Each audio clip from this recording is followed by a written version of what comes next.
નમસ્તે મિત્રો, દેશી સ્વાદ ચેનલમાં તમારું સ્વાગત છે। આજે આપણે બનાવીશું મેંગો લાડુ, જે ખાવાની ખૂબ જ મજા આવે છે। મેંગો બરફી બનાવવા માટે આપણે 2 નંગ જેટલી કેરી લીધેલી છે। કેરી છે એકદમ પાકી લેવાની છે। હવે આ કેરીને છે હું કટ કરી લઈશ। અહીંયા મેં કેરીના સારી રીતે ટુકડા કરી લીધા છે। હવે અહીંયા મેં 1 કપ જેટલી કેરીના ટુકડા સામે 1 કપ જેટલા લીલું નાળિયેર લીધેલું છે। લીલા નાળિયેરની જગ્યાએ તમે સૂકું નાળિયેર પણ યુઝ કરી શકો છો। જો તમે સૂકું નાળિયેર યુઝ કરશો તો તેમાં તમારે થોડું ગરમ દૂધ નાખવું પડશે, કારણ કે સૂકું નાળિયેર એકદમ ડ્રાય હોવાથી તેનો ટેસ્ટ દૂધ નાખવાથી વધી જાય છે। તો હવે આ નાળિયેર છે એને આપણે મિક્સર જારની અંદર લઈશું। મિક્સર જારની અંદર આપણે 1 કપ જેટલું નાળિયેર નાખીશું। ત્યારબાદ આપણે 1 કપ જેટલા જે કેળીના ટુકડા તૈયાર કરેલા હતા એ એડ કરીશું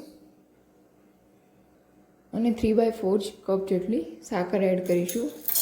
સાકરની જગ્યાએ તમે ખાંડ પણ યુઝ કરી શકો છો, પરંતુ સાકર છે એ એકદમ ઠંડી હોવાથી આપણે સાકરનો યુઝ કરીશું। હવે આપણે તેને બ્લેન્ડ કરી દઈશું। આપણું કેરીનું અને જે લીલા ટોપરાનું જે છીણનું જે મિક્સચર હતું એ રેડી થઈ ગયું છે। હવે આપણે તેમાં થોડું દૂધ એડ કરીને હલાવી દઈશું। દૂધ એડ કરવાથી ટેસ્ટ ખૂબ જ સારો આવે છે અને બાઇન્ડિંગમાં બી હેલ્પ કરે છે। તો હવે આ મિક્સચર છે આપણું રેડી થઈ ગયું છે। હવે આપણે એને એક તવામાં લઈશું।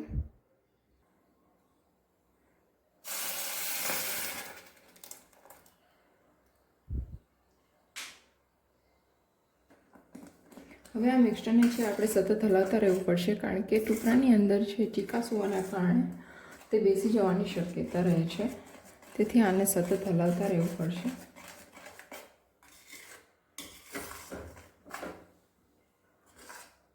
મેંગો લાડુ છે એકદમ ઝડપથી બની જાય છે અને 2 મેંગોમાંથી આપણે 15 થી 20 જેટલા લાડુ તૈયાર કરીશું।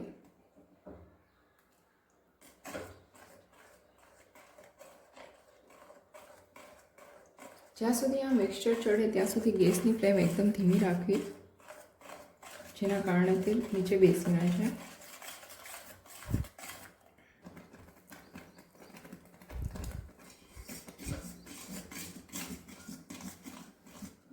આપણું જે મિક્સચર છે એ થોડું થીક થવા લાગ્યું છે। હવે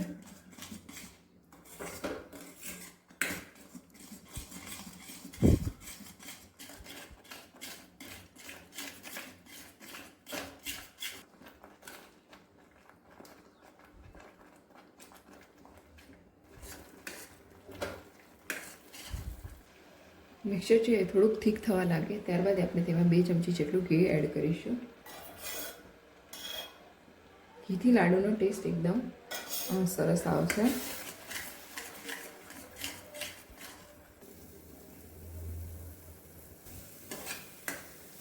હવે તમે જોશો કે આપણું મિક્સચર છે એકદમ થીક થઈ ગયું છે।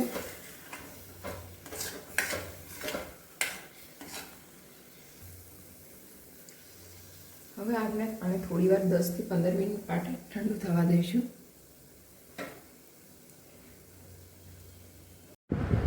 હવે આ જે આપણું મિક્સચર છે એ એકદમ ઠંડુ થઈ ગયું છે।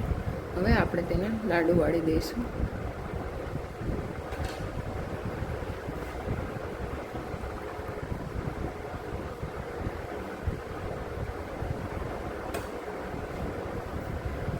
લાડુ વાળતા પહેલાં હું હાથની આંખમાં થોડું તેલ છે લગાવી દઈશ, જેના કારણે છે હાથમાં ચોટે નહીં।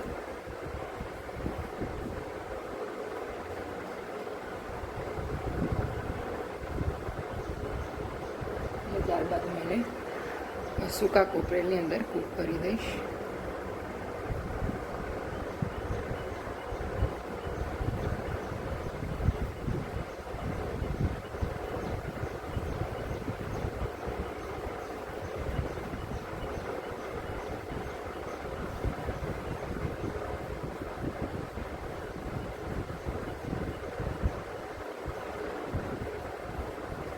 આ રીતે છે હું બધા લાડુ તૈયાર કરી લઉં છું.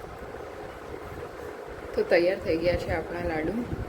લાડુ જોઈને જ મોઢામાં પાણી આવી જાય એવા લાડુ બન્યા છે.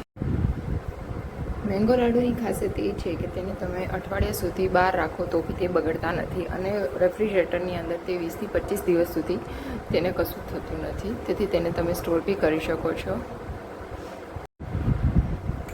તો મિત્રો, તમને મારી રેસીપી પસંદ આવી હોય તો વિડીયોને લાઇક, શેર અને સબસ્ક્રાઈબ જરૂરથી કરજો. Thank you.